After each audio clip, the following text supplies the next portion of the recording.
Sa ngalan ng Ama, ng Anak, at ng Espiritu Santo. Amen. Sumayo ang Panginoon. At sumayo rin.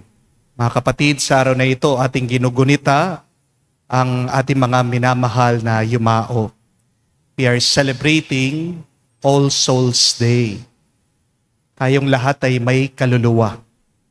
At darating ang araw na iiwan natin ang mundong ito at babalik tayo sa Diyos. Pero ano kayang kaluluwa ang maipapakita natin sa Diyos? Habang pinagdarasal natin, mga kaluluwa ng ating mga minamahal, ipagdasal din natin ang ating mga kaluluwa. Naway ito'y maging handa sa paghuhusga, sa pagharap natin sa Diyos. Aminin natin ang mga pagkakataon na kung saan hindi tayo naging tapat sa Panginoon, hindi tayo nakapagmahal, hindi tayo naging mabuti.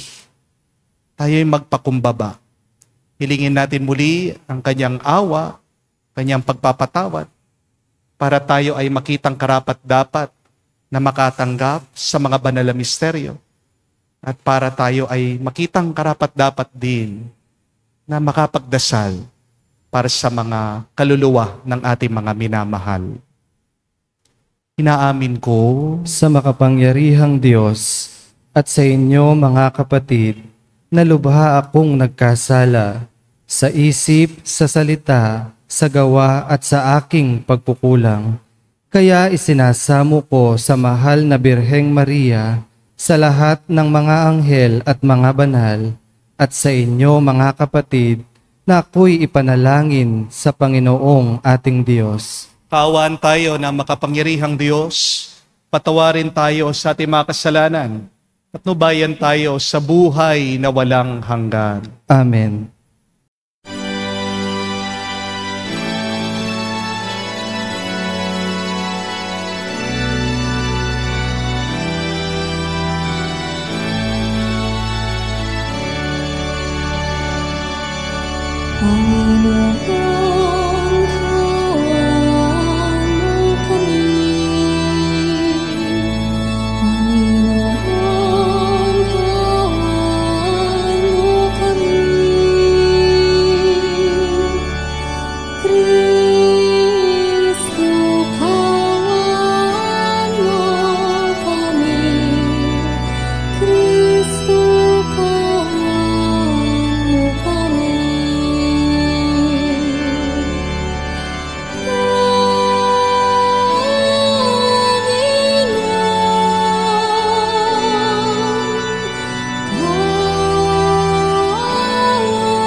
Manalangin tayo. Ama naming makapangyarihan, dinggin mo ang aming mga kahilingan upang sa pagpapahayag ng aming pananampalataya sa anak mong nabuhay mula sa mga patay, ang aming pag-asang manabik sa pagkabuhay ng mga lingkod mo, ay tumibay sa pamagitan niya kasama ng Espiritu Santo magpa sa walang hanggan. Amen.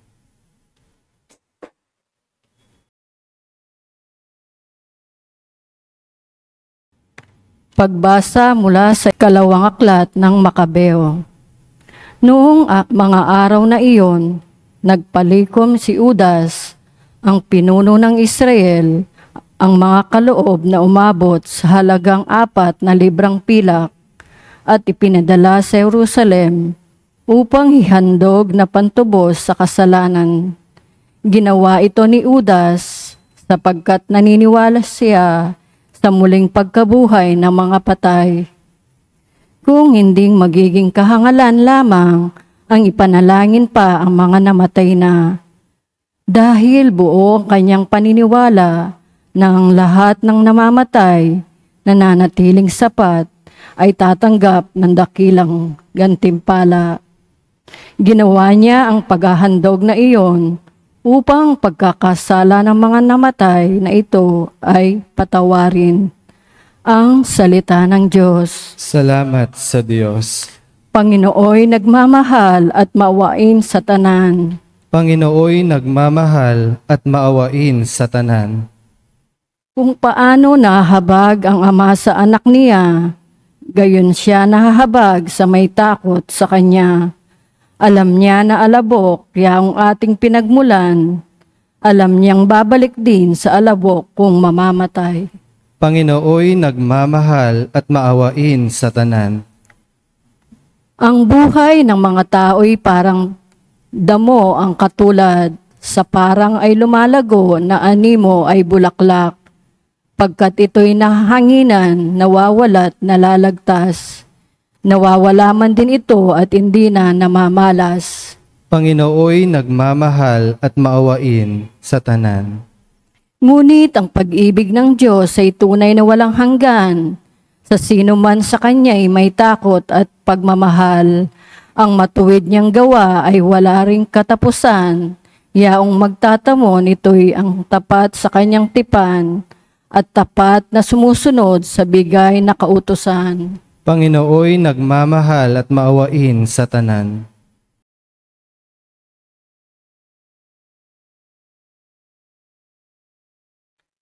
Pagbasa mula sa sulat ni Apostol San Pablo sa mga taga-Roma. Mga kapatid, kung ang Diyos ay panig sa atin, sino ang laban sa atin?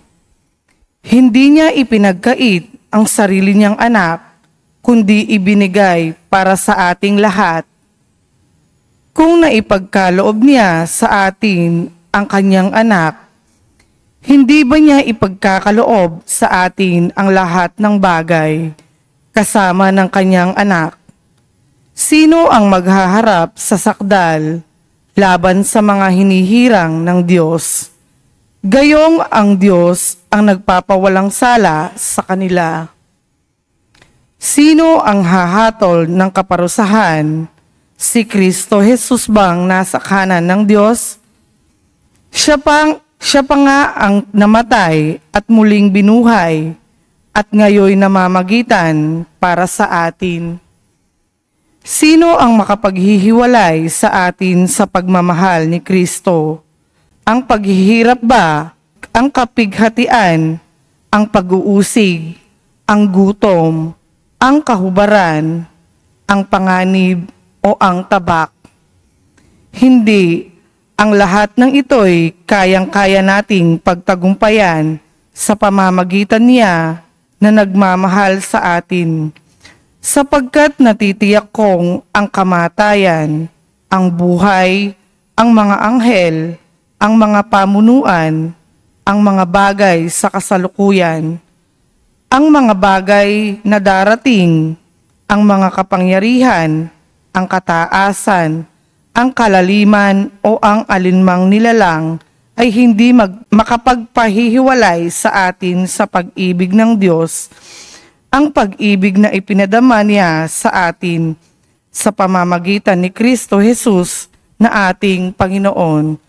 Ang salita ng Diyos. Salamat sa Diyos.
Halikayo mga pinagpala ng aking Ama, pumasok kayo at tanggapin ang kahariang inihanda para sa inyo mula pa ng likhain ang daigdig.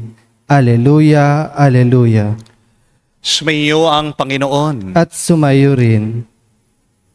Ang mabuting balita ng Panginoon ayon kay San Juan. Papuri sa iyo, Panginoon. Nung panong yun, sinabi ni Jesus sa kanyang mga alagad, huwag kayong mababalisa. Manalig kayo sa Diyos at manalig din kayo sa akin. Sa bahay ng aking Ama ay maraming silid. Kung hindi gayon, sinabi ko na sana sa inyo, at paroroon ako upang ipaghanda ko kayo ng matitirhan. Kapag naroroon na ako at naipaghanda na kayo na matitirhan, babalik ako at isasama ko kayo sa kinaroroonan ko. At alam na ninyo ang daan patungo sa pupuntahan ko. Sinabi sa kanya ni Tomas, Panginoon, hindi po namin alam kung saan kayo pupunta. Paano namin malalaman ang daan? Sumagot si Jesus, ako ang daan, ang katotohanan, at ang buhay. Walang makakapunta sa Ama kung hindi sa pamamagitan ko. Mga kapatid, ang mabuting balita ng ating Panginoon. Pinupuri ka namin, Panginoong Hesukristo. Magandang araw po muli sa inyong lahat. Nang pong unang panahon, alam niyo po na may namatay. Paano? Kapag nakita niyo na merong nakasabit na black o itim na tela sa bahay. Di po ba? Pero ngayon, iba na po. Paano mo alam na merong patay doon sa bahay? May tarpaulin. Pero hindi ko po alam kung napansin niyo ito. Bakit nakalagay doon sa tarpaulin yung picture ng patay, yung kanyang pangalan, nakasulat yung kanyang birthday, yung death day, pero may kulang. Bakit hindi natin sinusulat, nilalagay yung cause of death? Niyo po napansin yun? Siguro mas maganda po lagay na natin yung dahilan ng kanyang kamatayan. Kasi para hindi na paulit-ulit yung pagtatanong ng mga tao. Hindi po ba? Kasi pagkadating nung nakikiramay, ano yung unang-unang tanong nila? Anong kinamatay? Para hindi nakakasawa sa pagkukwento, pagsasabi, para madali na lang. Wala nang tanong-tanong. Lagay na rin yung dahilan ng kamatayan, cause of death, namatay sa cancer. Tumaas ang sugar, na-aksidente, pinatay ng asawa. Oh, di ba? Mas madali. Di po ba? Para hindi natin pahirapan ang ating mga sarili. Pero alam niyo po ba, may mas malalim pandahilan bakit hindi natin sinusulat yung dahilan ng kamatayan ng tao dun sa tarpaulin. Kahit na sa lapida, di po natin nilalagay yan. Ano yung dahilan? Kasi para sa atin, ang tao ay higit sa kanyang kamatayan. Amen? Our life is more than our death.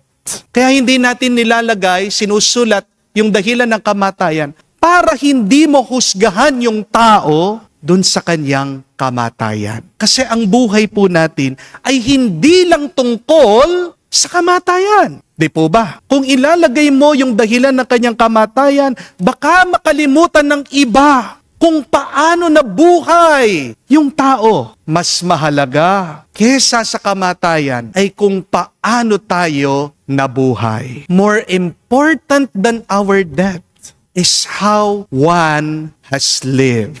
Amen? Ang kamatayan po kasi, isang parte lang yan ng buhay natin. Hindi dapat yan ang maging tuldok ng ating buhay. Hindi dapat takpan ng kamatayan ang magandang kwento ng buhay ng tao. Di po ba? Pero sino ba sa atin dito ang makakapagmalaki na napakaganda ng ating buhay? Wala. Sino ba sa atin dito ang masasabing perfecto ang aking buhay? Wala. Sino ba sa atin na makakapagsabi na hindi tayo nagkamali, hindi tayo nagkasala? Wala. Mga kapatid, yan ang dahilan bakit pinagdarasal natin ang mga patay. Humihingi tayo ng awa sa Diyos para bigyan sila ng kapayapaan dahil alam natin may atraso sila, meron tayong utang sa Diyos. Amen? Dahil sabi po ng libro ng Makabeo, narinig natin sa unang pagbasa, isang banal at makabuluhang kaisipan kapag pinagdarasal mo ang mga patay. It is a holy and wholesome thought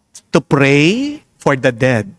Kaya kapag tayo po ay nananalangin sa mga patay, tinataas natin sila sa Diyos. At ang sabi pa nga, ang ganda po sa libro ng Karunungan, that the souls of the just are in the hands of God, and no torment shall touch them. Ibig sabihin, hindi natatapos sa kabaong ang kwento ng tao. Amen? Kapag nakikita natin ang labi ng ating mahal, hindi ibig sabihin yan, the end. Pero sa Diyos, ang kamatayan ay to be continued. Yan ang ating pag-asa. Kaya nga, bakit tayong natatakot sa kamatayan? Ang pinapaalala sa atin ng mabuting balita, galing na sa ating Panginoong Jesucristo, huwag kayong mababalisa. Dahil nauna na siya sa atin, naghanda siya ng isang lugar, marami daw silid doon sa kaharian ng kanyang Ama. Bakit tayo natatakot sa katapusan? Pagkatapos ng kamatayan, naghihintay ang ating Panginoon. Wine-welcome tayo. Yun ba nakakatakot? Diba? Yun ang nakakapagbigay sa atin ng ngiti, ng tuwa. Kaya nga ang mga unang Kristiyano po, hindi sila natatakot na pumanaw noong unang panahon. Kahit na sila'y pinakain sa mga leon, kahit ng iba'y pinugutan ng ulo, kahit ng iba ay sinunog ng buhay, matapang sila. Malakas ang loob nila sa harap ng kamatayan. Bakit? Dahil nauunawaan nila, ang kamatayan ay pintuan sa susunod na buhay. Tatlo lang namang klase ng tao, yung takot sa kamatayan Sino? Una, yung hindi nila nauunawaan kung ano ang kamatayan. Diba? Kapag hindi mo naiintindihan, kilalang isang tao, meron kang kaba sa kanya. Di po ba? Pero pangalawang klase ng taong takot sa kamatayan ay yung mga merong mahigpit na kapit sa mundong ito. Hindi maiwanan ang buhay na ito. Merong attachment. Kaya umiiyak, ayaw umalis. Di ba ganyan yung mga maliliit na bata? Kapag pinapapasok mo sa eskwela, ayaw iwanan yung kanilang mga ina, umiiyak. Ganyan yung mga takot sa kamatayan. Masyado nilang minahal ang mundong ito, ang buhay na ito. Wala silang pagmamahal sa Diyos, kaya ayaw nila pumunta sa susunod na buhay. Pero ang pangatlong klaseng tao na takot sa kamatayan ay yung mga makasalanan. Amen? Kasi sa totoo lang, hindi naman talaga tayo takot sa kamatayan. Anong kinakatakot natin? Yung paghuhusga ng Diyos. Marami sa atin nanginginig, ano kayang sasabihin ng Diyos sa akin? Saan kaya niya ako dadalhin? Paano ko huhusgahan ng Diyos? Yun yung ating takot. Yun yung ating kaba. Pero kung alam mo palang huhusgahan ka ng Diyos, pagkatapos ng buhay na ito, bakit mo ba pinipiling maging pasaway? Bakit mo pinipiling magkasala? Bakit mas pinipili mo pang magkamali? Imagine niyo po ito. Halimbawa, namatay kayo. Imagination lang po ha. No? Huwag niyo masyadong seryosohin. No? Sabihan mo yung katabi mo, wag naman sana. No? Wag naman sana. No? Pero imagine niyo po ito. Kung wari, namatay ka. Pagkamulat mo, pagkagising mo, nakita mong sarili mo, ikaw lang mag-isa sa loob ng sinehan. Biglang dumating ang isang anghel at sabi niya, "Welcome to the theater of judgment. Relax. Enjoy." Biglang nagbukas ang tabing ng sinehan. Ano ang palabas? Yung buhay mo. Ipapalabas, ipapakita, i-viewing sa'yo. Lahat ng ginawa mo, lahat ng sinabi mo, lahat ng naisip mo. Pagkatapos ng viewing, biglang lalabas na naman itong anghel. At sasabihin, merong second viewing. Naghihintay yung mga kamag-anak mo, pamilya mo, kaibigan mo. Naghihintay sila sa labas, papasok sila, papanoorin nila yung buhay mo. Papayag po ba kayo? Marami sa atin hindi. Di po ba? Kung mapapanood ng ibang tao yung iyong buhay, kung makikita nila lahat ng naisip mo, sinabi mo, papayag ka ba? Magiging proud ka ba? Alam natin ang sagot dyan. Ganito tayo huhusgahan ng Diyos pagkatapos ng lahat. Kaya wag mo sasabihin, bahala ka na Lord. Dahil lahat ng ginagawa natin dito ay umaalingaw-ngaw sa susunod na buhay, sa buhay walang hanggan. Do not forget that our life here on earth echoes to eternity. Harinawa, pagkatapos po ng buhay niyo, maging success story ang iyong kwento. Di po ba? Harinawa, pagdasal po natin, pagkatapos ng buhay mo, maging inspirational story yung buhay mo. O kung hindi man, sana maging comedy show. Di po ba? Na pag inaalala ka, binabalikan ng tao yung kwento mo, napapangiti mo sila. Pero nakakalungkot naman. Kung pagkatapos ng buhay mo, maging tragedy, drama, o horror yung iyong buhay. Di po ba? Mas masaklap, di naman po sana. Baka pagkatapos ng buhay mo, maging crime story. Di po ba? Kapatid, pasalamat ka kung humihinga ka pa ngayon. Kasi binibigyan ka pa ng chance ng Diyos. Hindi ka huhusgahan ng Diyos kung gaano kahaba ang iyong buhay. Pero huhusgahan ka ng Diyos kung paano mo ginamit ang buhay na ito. Ask yourself that question. How do you use this life? Kaya kung gusto mo maging happy ending ang buhay mo, kapatid, umpisan mo naman sa pagmamahal, pagiging tapat, pagiging mabuti sa iba. Dahil hindi naman natin alam kung hanggang kailan ang buhay natin ngayon dito sa mundo. Di po ba? Nakakatakot. Papanood nyo sa news. Yung mga bigla na lang nagbabanggaan. Mapalad nga yung isa. Hindi nahulugan nung container ng truck. Balahibo na lang ang pusa, yung layo, pero naligtas. Pero wala talaga sa atin dito nakakasiguro. Bukas, kung siya ay buhay pa rin, humihinga pa rin. Kaya dapat tayo palaging handa. Di po ba? Baka hindi niyo po alam, meron dalawang klase ng kamatayan para sa mga tao. Ano? Una, yung pisikal na kamatayan. Kapag tumigil ang tibok ng puso mo, tigok ka na, patay ka na. Pero merong pangalawang klase ng kamatayan. Yan ay yung kapag nakalimutan mo na yung tao. Kaya nga kahit nabuhay yung tao, pwede mo siyang patayin eh. Hindi mo siya kailangan lasunin, hindi mo siya kailangan barilin. So mo makapatay ng tao, kalimutan mo siya. Pinapatay natin ang iba kapag binabaliwala natin sila. Amen? At alam niyo po, pati din sa Diyos, may dalawang klase ng kamatayan para sa Kanya. Yung unang kamatayan para sa Diyos ay yung kamatayan na masaya siya. Basahin niyo man po ang libro ng awit. Sabi niya, precious in the eyes of God is the death of His faithful servant. Bakit masaya ang Diyos sa kamatayan ng mga ganitong klase ng tao? Kasi sa wakas, yung mabuting tao, yung tapat na tao, yung banal na tao, makakauwi na sa langit. Makakapagpahinga na siya. Makakabalik na siya sa tahanan ng Ama. Pero yung pangalawang klase ng kamatayan para sa Diyos ay yung kamatayan na kinalulungkot ng Diyos. Mababasa niyo po yan sa libro ni Propeta Ezekiel. Sabi, God takes no pleasure in the death of the wicked. Nalulungkot ang Diyos kapag namamatay yung mga makasalanan kasi hindi nila pinili na magbago. Dahil ang impyerno ay para sa mga taong hindi nila mahal ang Diyos. Tandaan niyo po, kung darating man ang araw, kayo ay makapunta sa impyerno. Hindi ito kagustuhan ng Diyos. Gusto mo ito. Amen? Hell is a place for people who rejected the love of God.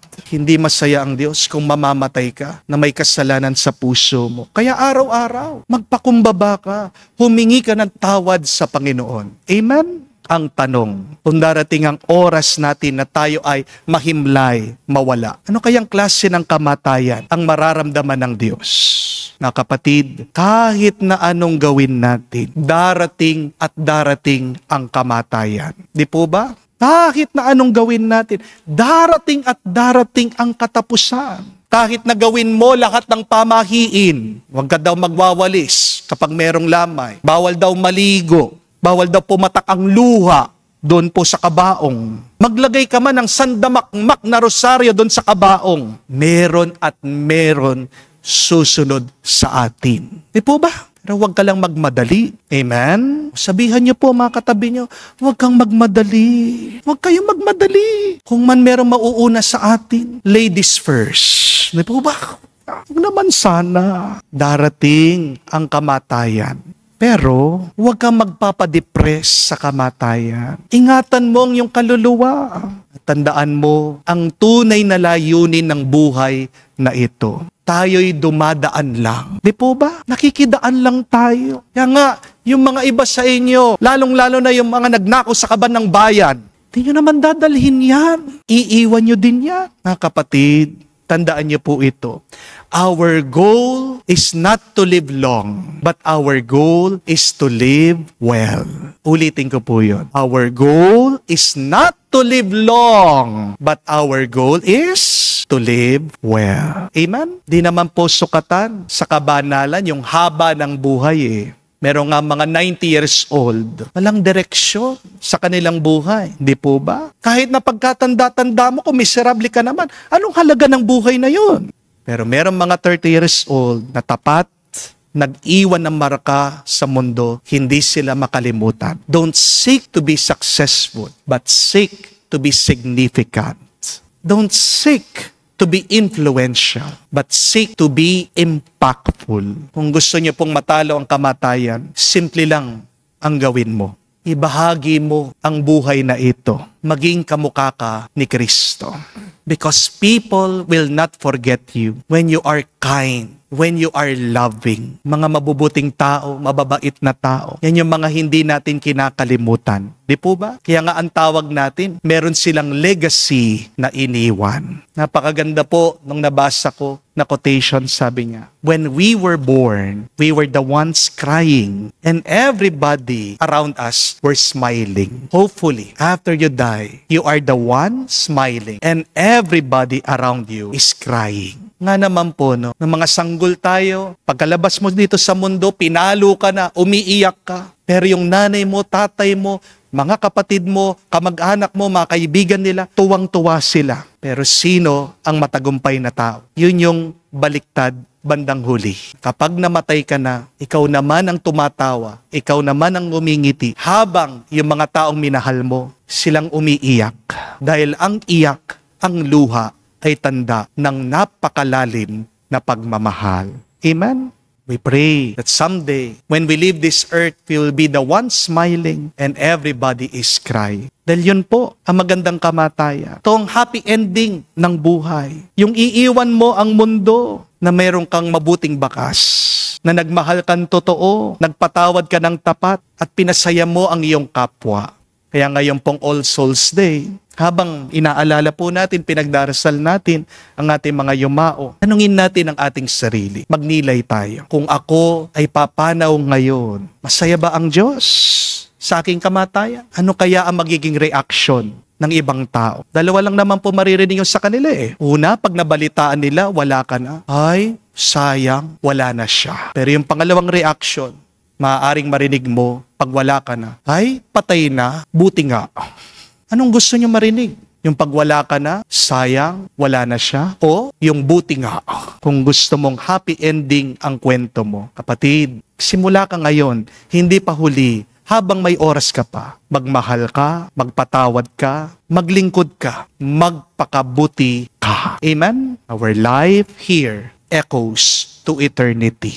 At sa dulo, hindi tatanungin ng Diyos sa iyo, gaano ka kayaman? Pero ang tanong niya, ilang tao ang tinulungan mo? Ilang tao ang minahal mo? Kaya wag nating bilangin yung ating mga pera. Bilangin natin yung ating pagmamahal sa iba. Kapatid, harinawa, pagdating ng panahon, masabi mo sa Panginoon, opo, nakapagmahal ako ng marami. Kaya habang tayo ay nag-aalay ng dasal para sa mga pumanaw, ipanalangin natin sila. Kapag dumating na ang oras natin, masabi din ng Diyos sa atin, well done, congratulations, good and faithful servant. Pasok ka na sa langit, welcome home.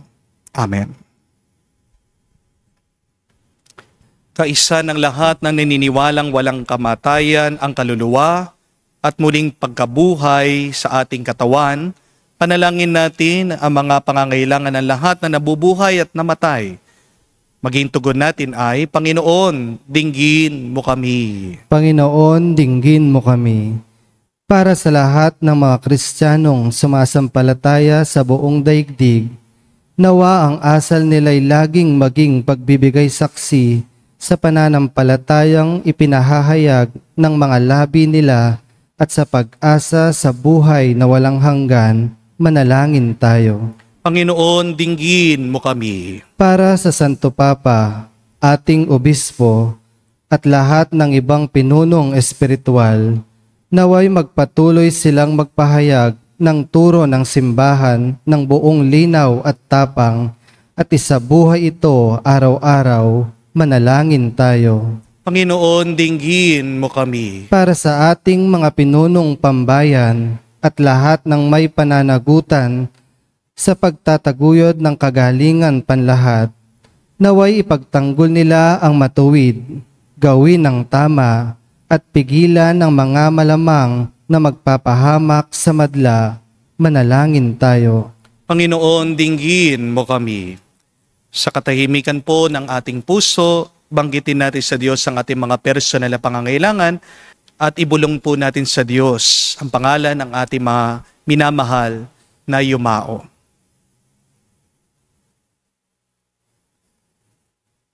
Panginoon, nagpapasalamat kami sa iyo sa pagbibigay mo sa amin ng ganitong pagkakataon upang gunitain ang aming mga yumao at tulungan sila sa kanilang kasalukuyang pangangailangan.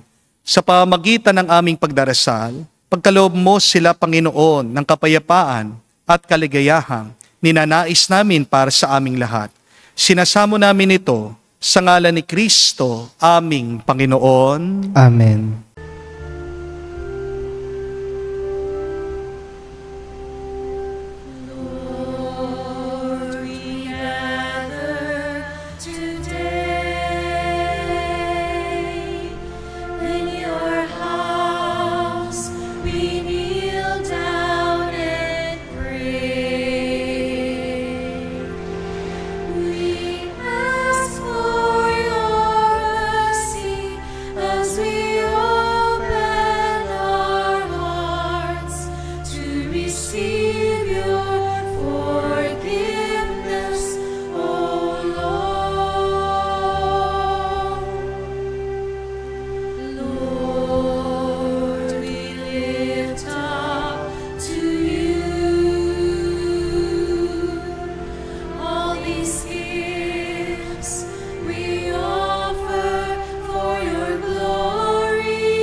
Manalangin kayo mga kapatid para ang ating mga paghahain ay kalugdan ng Diyos, Amang makapangyarihan. Tanggapin nawa ng Panginoon itong paghahain sa inyong mga kamay, sa kapurihan niya at sa karangalan, sa ating kapakinabangan at sa buong sambayanan niyang banal.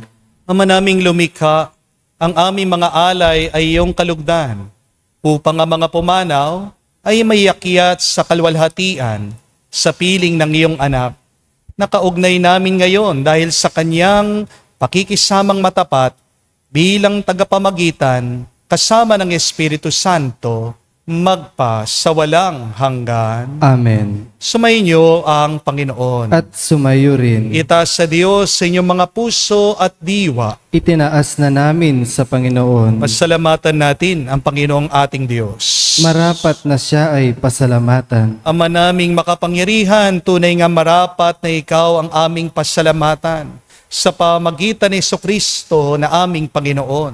sa gabi ng kamatayan ay pag-asang sumisilay, ang muli niyang pagkabuhay ng aming kinabukasan, loob naming lumalakas, ngayon aming natitiyak, na kamatay ay lilipas. Dito ang aming wakas, sa sandali ng pagpanaw, ikaw ang aming hantungan. Kami ngayon namamatay, sa iyo bukas mabubuhay. Kaya kaisa na mga anghel, nagsisiawit ng papuri sa iyo, nang walang humpay sa kalangitan, kami nagbubunyi sa iyong kadakilaan.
Ama naming banal, ikaw ang bukalan tanang kabanalan. Kaya't sa pamagitan ng iyong Espiritu, gawin mong banal ang mga kaloob na ito upang para sa amin maging katawan at tugo ng aming Panginoong Hesu Kristo. Bago niya pinagtiis ang kusang loob na maging handog, hinawakan niyang tinapay, pinasalamatan kanya, pinaghati-hati niya iyon, inabot sa kanya malagad at sinabi, tanggapin ninyong lahat ito at kanin. Ito ang aking katawan na ihahandog para sa inyo.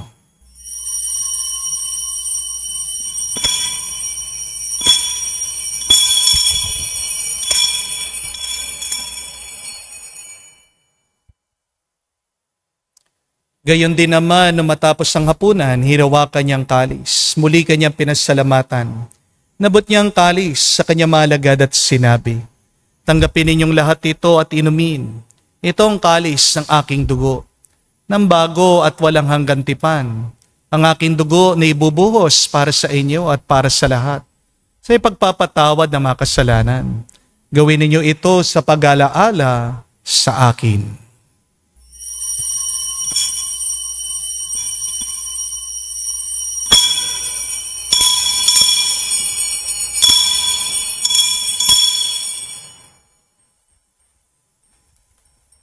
Ang misteryo ng pananampalataya. Aming ipinahayag na namatay ang iyong anak, nabuhay bilang Mesiyas at magbabalik sa wakas para mahayag sa lahat. Ama, ginagawa namin ngayon ang pag-alaala sa pagkamatay muling pagkabuhay ng iyong anak. Kaya tinialay namin sa iyong tinapay nagbibigay buhay at ang kalis na nagkakaloob ng kaligtasan. Kami nagpapasalamat dahil kami iyong minarapat na tumayo sa harap mo para maglingkod sa iyo. Sinasamo namin kami magsalo-salo sa katawan at tugo ni Kristo ay mabuklod sa pagkakaisa sa pamagitan ng Espiritu Santo. Amalingapin mong iyong simbahan, laganap sa buong daigdig. Puspusin mo kami sa pag-ibig. Kaisa ni Leon ang aming Santo Papa, si Florentino aming Arsobispo, at ng Tanang Kaparian. Alalahanin mo rin, aming mga kapatid na nahimlay, may pag-asang sila'y muling mabubuhay. Gayon din naman lahat ng mga pumanaw. Kaawaan mo't sila't patuloyin sa iyong kaliwanagan. Kaawaan mo't pagindapatin kaming lahat, makasalo sa iyong buhay na walang wakas. Kaisa na mahal na Birhen Maria, Ina ng Diyos. Kaisa ni San Jose ang kanyang malwalhating esposo. Kaisa ng mga apostol, lahat ng mga banal na namuhay dito sa daigdig na kalugod-lugod sa iyo. May pagdiwang nawa namin ang pagpupuri sa ikararangal mo sa pamagitan ng iyong anak, aming Panginoong Hesukristo. Sa pamamagitan ni Kristo, kasama niya at sa Kaniya, lahat ng parangal at papuri ay sa iyo, Diyos Ama, makapangyarihan, kasama ng Espiritu Santo, magpasawalang hanggan. Amen. Amen. Amen. Amen. Amen. Amen. Sa nakagaling na utos sa turo ni Jesus sa Panginoon natin at Diyos, ipahayag natin ng lakas, loob.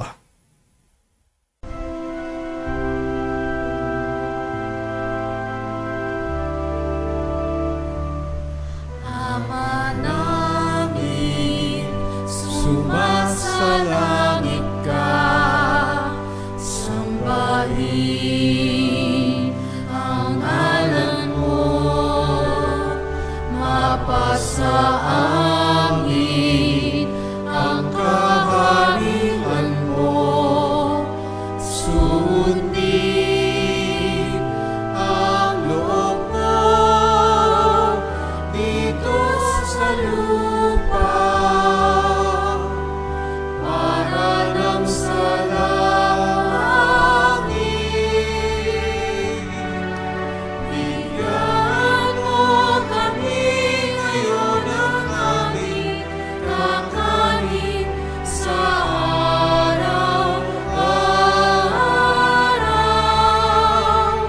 at patawarin mo kami sa aming mga sala, para ng pagpapatawad namin sa nagkakasala sa amin.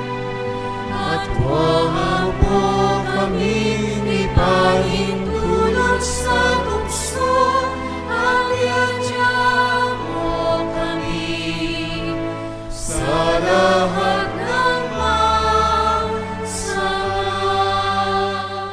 Hinihiling namin kami adya sa lahat ng masama, pagkalooban ng kapayapaan araw-araw, ligtas sa kasalanan, ilayo sa lahat ng kapahamakan, samantalang aming pinanabikan ang dakilang araw ng pagpapahayag ng tagapagligtas naming si Hesukristo. Sapagkat iyo ang kaharian at ang kapangyarihan at ang kapurihan magpakailanman. Amen. Panginoong Hesukristo, sinabi mo si mga apostol, kapayapaan ang iniwan ko sa inyo. Ang aking kapayapaan binibigay ko sa inyo. Tunghayan mo ang aming pananampalataya at huwag ang aming pagkakasala. Pagkalooban mo kami ng kapayapaan at pagkakaisa ayon sa iyong kalooban, kasama ng Espiritu Santo, magpa sa walang hanggan. Amen. Kapayapaan ng Panginoon ay laging sumainyo. At sumaiyo rin. Pagbigayan po tayo ng kapayapaan sa bawat isa. Peace with you po. Kapayapaan po sa inyong lahat.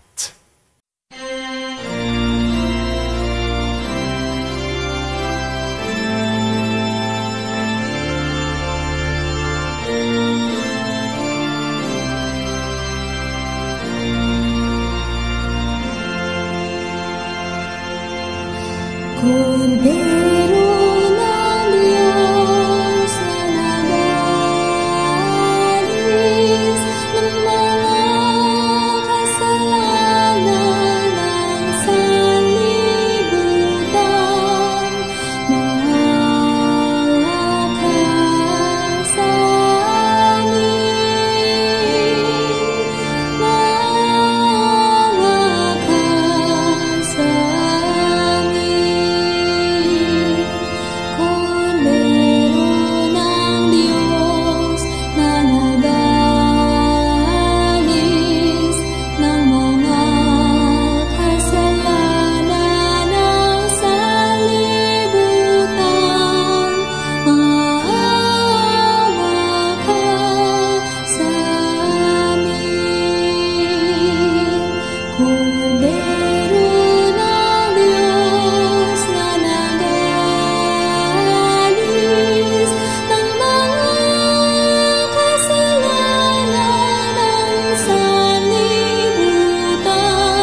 Mga kapatid, naririto ang ating Panginoong Yesukristo, ang Kordero ng Diyos.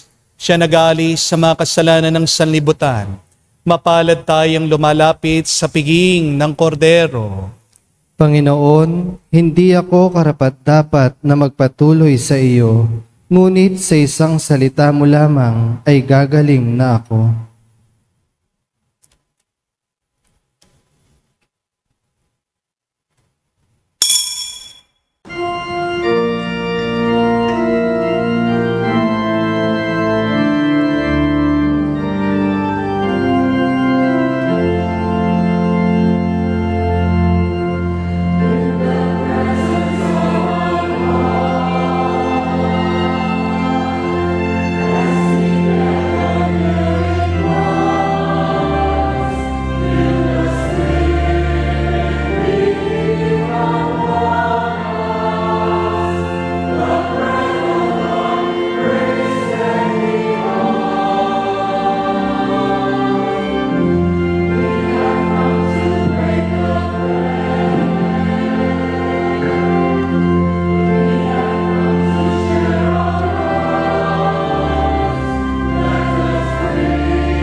Lumuhod po tayo para sa panalangin para sa mga may sakit. Panginoong Hesus, lumalapit po kami sa iyo ngayon upang idulog ang kagalingan ng mga may sakit. Haplusin niyo po sila at pagkalooban ng panibagong lakas upang sila ay muling makapaglingkod sa iyo. Patawarin niyo po sana sila sa kanilang mga kasalanan at pagkalooban din ng kagalingang pangkaluluwa. Amen. Sa katahimikan po ng ating puso, banggitin natin sa Diyos ang pangalan na mga kapatid nating humihiling ng mabilis na kagalingan. Hinihiling namin ito sa ngalan ni Kristo, aming Panginoon. Amen. Panalangin para sa mga OFW. Ama, pinapanalangin namin sa iyong natatanging kahilingan ng lahat ng mga nagtatrabaho sa ibang bansa. Tulungan mo sila bawat sandali ng kanilang buhay habang nasa ibang bansa. Palakasin mo sila kapag pinanghihinaan sila ng kalooban. Pagalingin mo sila sa tuwing nagkakasakit. Aluin mo sila kapag nalulungkot sila. Ilayo mo sila sa anumang masama at kapahamakan upang magpatuloy sila lagi sa kanilang buhay. Mapahalaga nawa ng kanilang mga pamilya ang bawat sakripisyo nila sa ibang bansa upang magmasayang kanilang pagpapagal. Kaawaan at pagkalooban mo ng biyaya ang lahat ng mga OFW dahil sa iyo lamang aasa at wala ng iba pa. Ang lahat ng ito ay aming sama-samang panalangin sa ngalan ni Jesus. Amen. Banal na mukha ni Jesus. Kaawaan mo kami. Tumayo po tayo. Manalangin tayo. Ama naming mapagmahal, ang mga yumao naway makarating sa iyong tahanang mapayapat maningning, pakundangan sa pinagdiriwang naming pagkabuhay. Ni Jesucristo, naghahari kasama ng Espiritu Santo, magpa sa walang hanggan. Amen. Pinapaalala ko lang po sa inyo na ang pagbisita po sa mga sementeryo at pagdarasal sa ating mga yumao ay may kalakip na indulhensya. Ano pong ibig sabihin ng indulgence? Ito ay special na grasya na inaalis yung parusa na dapat may ibibigay sa iyo, nakatapat sa iyo dahil sa iyo mga kasalanan. Hindi po ba, bawat kasalanan natin ay may bunga, may naghihintay sa iyong parusa. Pero kung gagawin mo mga bagay, pinapagawa ng inang simbahan, ikaw ay magkakaroon ng indulhensya. Ibig sabihin, mabubura, aalisin ng Diyos, yung parusa na dapat sa iyo ay patatawarin niya dahil ikaw ay gumawa ng mabuti. Dahil ikaw ay bumawi sa iyong pagkakasala. At isa po ito sa mga paraan para tayo magkaroon ng indulhensya. Sa mga susunod na araw, hanggang mga 9 days po. Pero nung panahon po ni Pope Francis, dahil sa COVID, in-extend po nila for the whole month of November. Kaya kung bibisita po kayo, no, sa mga susunod na araw, magdarasal kayo para sa mga yumao nyo. At kung malinis po ang inyong kalooban, kayo ay nagkumpisal, kaasa po kayo na makakatanggap kayo ng indulhensya. So, kayo po ay pumupunta sa mga sementeryo, hindi lang po para mag-reunion, hindi lang po para makikain, hindi lang po para maghanap kayo ng inyong mga jowa, magiging jowa, no? Pero ang sementeryo po ay isang lugar para sa mga namayapa na, isang banal na lugar para ipagdasal natin ang ating mga kapatid na nauna na sa atin. So, let us maintain the solemnity. Let us give the proper most respect for our dearly departed by praying. Pinapaalala ko po yan. No? Dahil marami po dyan, pumunta sa sementeryo, hindi naman nagdadasal. Di po ba? Nakikipagchismisan lang. Nakikipagmarites. Ano ang latest? Okay? So please, pagdasal niyo po ang inyong mga yumao sa inyong pagpunta sa mga sementeryo. And lastly, pinapaalala ko po sa inyo na ang buhay ng tao ay parang isang pelikula.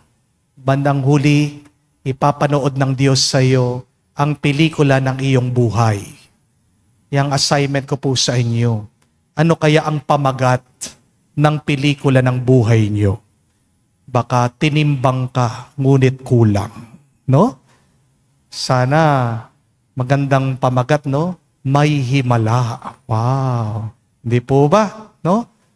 O baka crime story. No? Huwag naman po sana.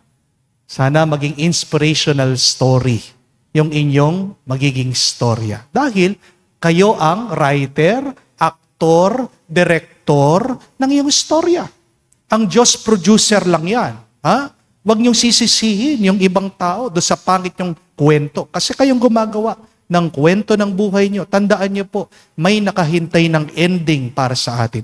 Bago man dumating ang ending na yon, ari nawa, masabi mo na, naging maganda ang iyong buhay.